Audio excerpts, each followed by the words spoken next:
Today marks another important milestone since the launching of the Foreign Employment Service of the National Employment Center on the 2nd of July last year. On the 11th of December 2014, Fiji signed a bilateral interagency understanding with our New Zealand friends, the Ministry of Employment, Business, Innovation and Employment at the Grand Pacific Hotel here in Soa.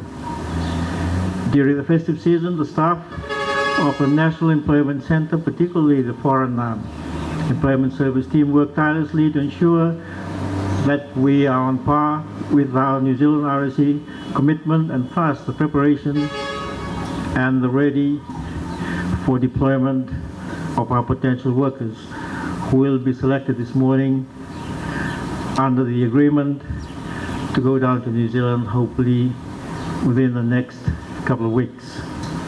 Today we've come to witness the effectiveness and efficiency of the selection process that was approved by Cabinet and adopted by the NEC team to identify and prepare our potential pilot workers.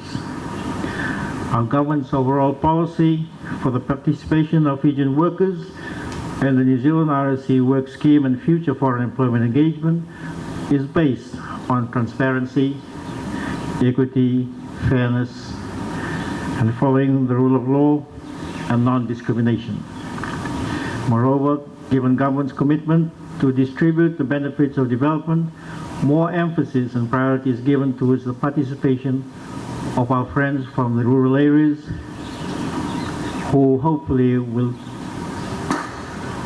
go down to New Zealand as members or part of this pilot scheme. Further, given the nature of work required under the New Zealand RSE scheme, being low-skilled but labor-intensive, will suit our rural dwellers.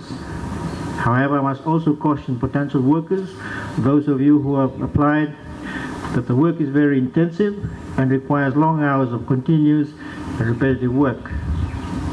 The work duration under the scheme will last for about 7 months. And workers, may I plead with you on behalf of government and the nation, please do come back home at the end of your term. We look forward to seeing you back here. Government, in its commitment to our nation and its people on the creation and provision of employment opportunities, ratified the ILO Convention 122 in 2008 and introduced the National Employment Center under the NEC Decree of 2009. This commitment is considered or is consolidated and vigorously promoted under the 2013 Constitution under Chapter 2 on the Bill of Rights, in particular Section 32, which provides every citizen the right to full and free participation in the economic life of the state, which includes the right to their own work, their trade, occupation, profession, or other means of livelihood. Section 33 is the specific provision of the right to work and to a just and minimum wage in return. Specifically under Section 33, the state is obligated to take reasonable measures within its resources to achieve the progressive realization of the right of every person to work and to a just and minimum wage, hence the scheme. The New Zealand RSE work scheme is demand-driven. This means that the employers must request for approval to recruit foreigners, including Fijian workers. Employers' duty of care to workers include, among others, the final selection of workers. Let me emphasize that point again. The final selection of workers to go down to New Zealand will be dependent upon the employers.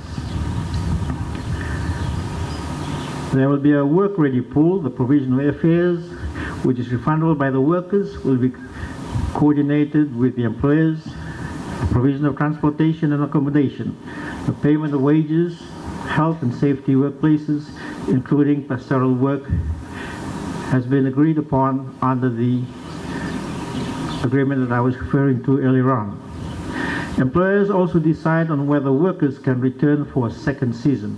For those of you who are going to go down, do not forget that your ability to return to New Zealand for further employment depends on how you perform.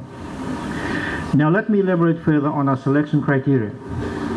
In addition to my earlier comments, our selection is very tough. as you would have witnessed and experienced over the last couple of days before the end of the week. Our workers have to be scrutinized and assessed through two separate selection criteria. The main reason behind our tough selection criteria is the government's commitment to send quality workers who are fit, who are healthy, and with good character to New Zealand. Let me show you some statistics to demonstrate the toughness of our selection criteria. At the beginning of the exercise, we had about 5,000 potential workers who had registered with interest through the NSC to work overseas, including New Zealand. Upon applying the two primary criteria of holding a valid passport and rural-based, this number dropped to about 1,576. Further, given our intent stated earlier, we narrowed further the age to about 25 to 35 years, then our numbers dropped right down to 278. Based on the National Employment Center registration and distribution, the divisional representation of the 278 potential workers were as follows. From the Northern Division, we had about 47.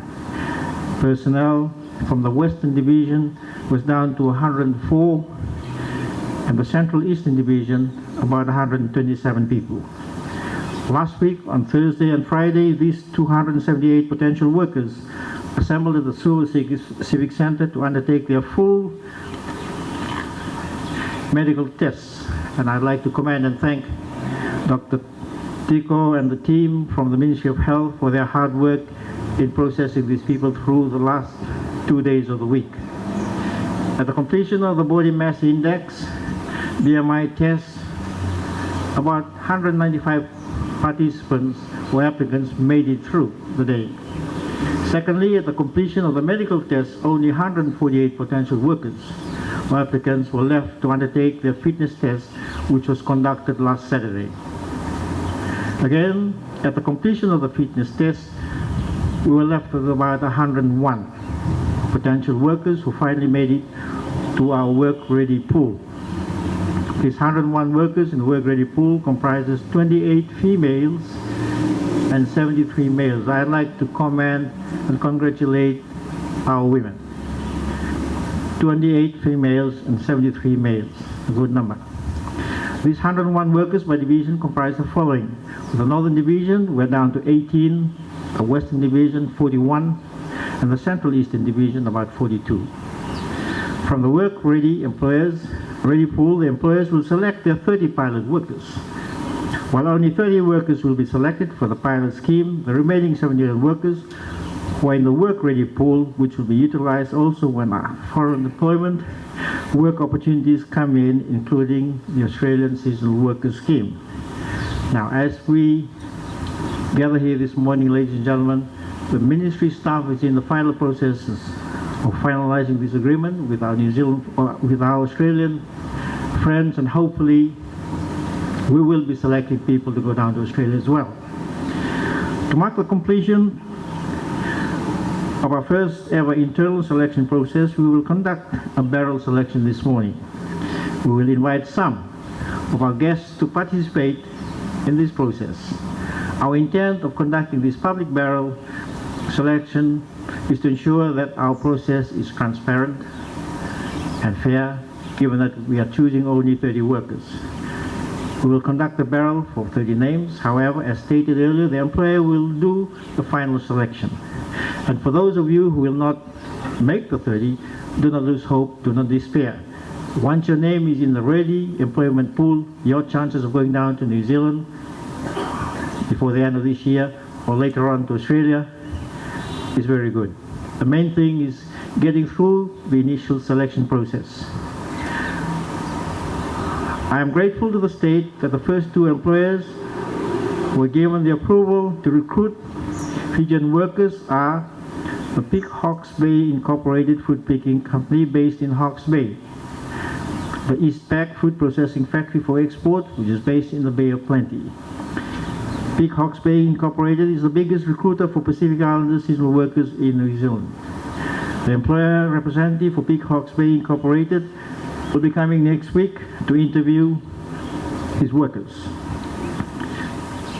who are scheduled, I've been told, to leave our shores for New Zealand by no later than Saturday, the 21st of February. We're talking about the next 2 to 3 weeks. The second employer, the Eastpac, will also take on about 12 workers, and the company representative will also be in the country later this month to select those workers who will be picked to go down, and they are scheduled to depart Nadi on Monday, the 16th of March.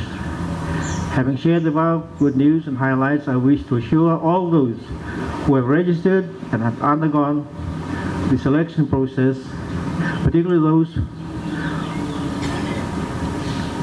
who will not be selected to make the 30 this morning. As I said, do not lose hope, do not despair. You will be going at some stage. For those of you who have gone through the selection process, you know your weaknesses, areas which you have to improve your physical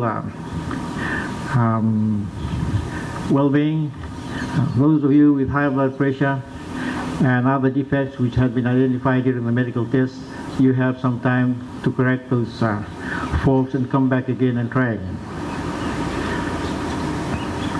In concluding, ladies and gentlemen, I wish to acknowledge with much appreciation the firm commitment and good faith of the New Zealand government.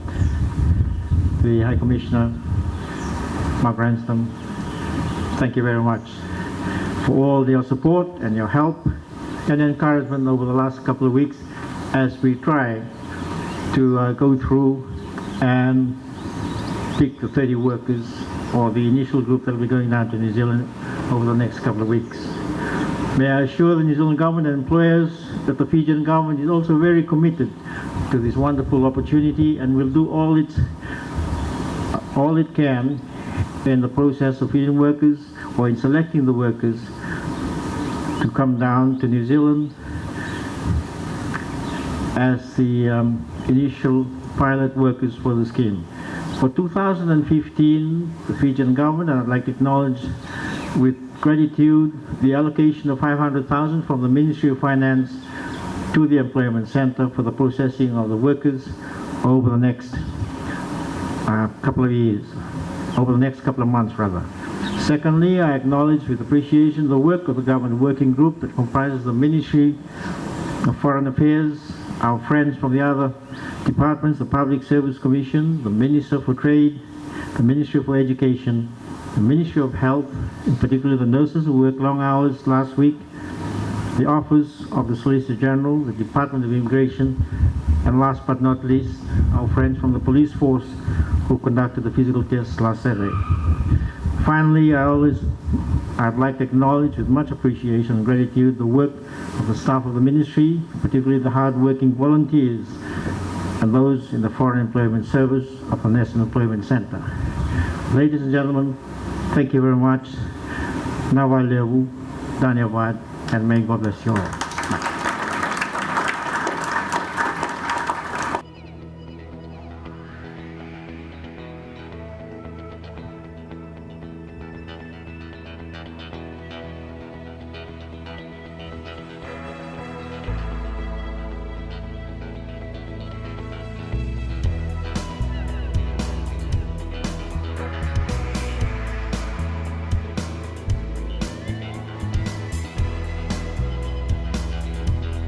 Next, number 4. It's Maria Rocotina Durante.